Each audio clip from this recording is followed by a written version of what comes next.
एक गरीब मुंबईकर अपने झोपड़े को बनाता है तो महानगर पालिका के अधिकारी कानून की दुहाई देते हैं और उस गरीब का घर धराशायी कर दिया जाता है। वहीं मुंबई के कुर्ला के एल वार्ड में धड़ल्ले से गैरकानूनी बांधकाम चल रहा है, जिसकी जानकारी हमें एक सामाजिक कार्यकर्ता मोहम्मद चौधरी ने दी।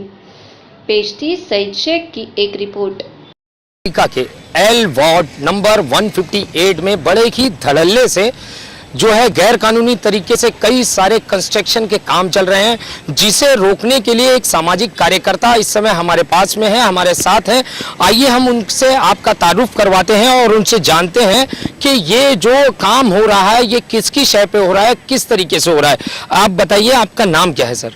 मेरा नाम मोहम्मद शफात चौधरी है जी, और मैं इधर शीतल टॉकीज के बाजू में रहता हूँ और एक सामाजिक कार्यकर्ता भी हूँ और पार्टी के पद में भी हूँ। लेकिन मैं ये काम जो हो रहा है उसके काम सिलसिले में आप लोग आए तो मैं कुछ पूछना चाहता हूँ। मैं हर रिपोर्ट आपको देने को तैयार हूँ। जी, ये जानना चाहता हूँ ये कौन सा कंस्ट्रक्शन क्या हो रहा है वहाँ पे, पूरा मामला क्या है और इसकी शिकायत आपने कहाँ की है?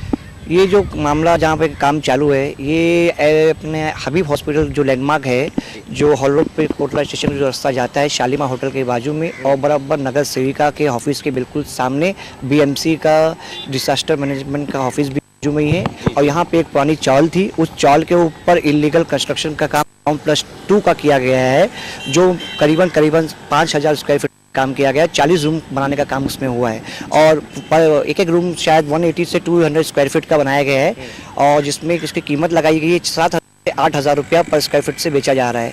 और ये काम नुमान करके कोई है जो कपड़ा नगर में रहते हैं, उन्होंने काम किया है और उसमें सारे के सारे लोकल लोग उसमें इन्वॉल्व है, चाहे वो बीएमसी के अधिकारी हो, चाहे वो पुलिस के अधिकारी हो, चाहे जो भी हो, उसमें सब इन्वॉल्व होकर ये काम इतना बड़ा स्टिकर का काम हुआ है। इसकी शिकायत कहाँ की ये बताइए सर? इसकी शिकायत तो मैंने 23 तारीख को ऑनलाइन 1916 पे कंप्लेन किया, जिसका नंबर भी मेरे पास ऑलरेडी है और उसके लिए फॉलो भी किया है। तो उन्होंने कहा है कि हमने ऑलरेडी एलवार्ड में कंप्लेन अपना ड्राइवर ट्रांसफ़र कर दिया है और रिप्लाई भी कर दिया है, लेकिन कोई कार्रवाई आज तक हुई। और अगर जेई को बोला जाता है तो जेई बोलता है हमको पता नहीं है। और जेई जबकि इसी ताल्लुकात में जेई को सस्पेंड भी कराया गया है कुछ दिन पहले, जिसका नाम प्रवीण मौलिक है। इस समय कौन चाहिए? इस समय शायद जेई है, सूर्यवंशी करके कोई नए आए हुए हैं। अभी मैंने उनसे मुलाकात तो नहीं किया है। जी। क्या आपने वार्ड ऑफिसर से संपर्क करने की कोशिश की? नहीं, अभी फिलहाल तो मैंने इस सिलसिले में वार्ड ऑफिसर से संपर्क किया है। अभी तो सिर्फ जेई को भी मालूम है और इतना बड़ा काम हुआ है तो बिना उनके जानकारी में तो हुआ नहीं है। अगर उनको नहीं भी हुआ था तो मैं तो इसकी जानकारी ऑलरेडी एलवार्ड में दिया हुआ है, ऐसा तो नहीं है। तो भी तो जानकारी पे तो कुछ तो कार्रवाई होना चाहिए। अगर कल को कोई हादसा होता है, कुछ बुमराह जैसी बिल्डिंग गिरी थी, अगर कुछ हादसा अगर होता है तो इसका जिम्मेदार कौन लेगा? क्या बीएमसी लेगी क्या, या यहाँ के पुलिस थाने विनोबा भावे नगर चौकी के लोग इस पर लेंगे? कौन लेगा?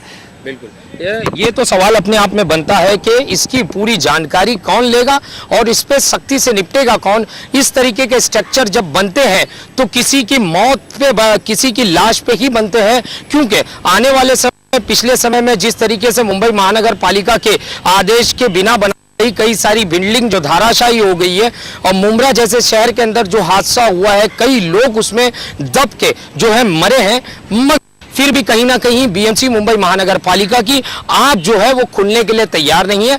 पता नहीं ये ऑफिसर अपनी कुंभकर्णी नींद से कब जागेंगे और अब इस तरीके के स्ट्रक्चर पे कार्रवाई करेंगे और इस तरीके का नाजायज काम रोकेंगे। कैमरामैन शफीक साटविलकर के साथ सईद शेख की रिपोर्ट, समय 24 मुंबई।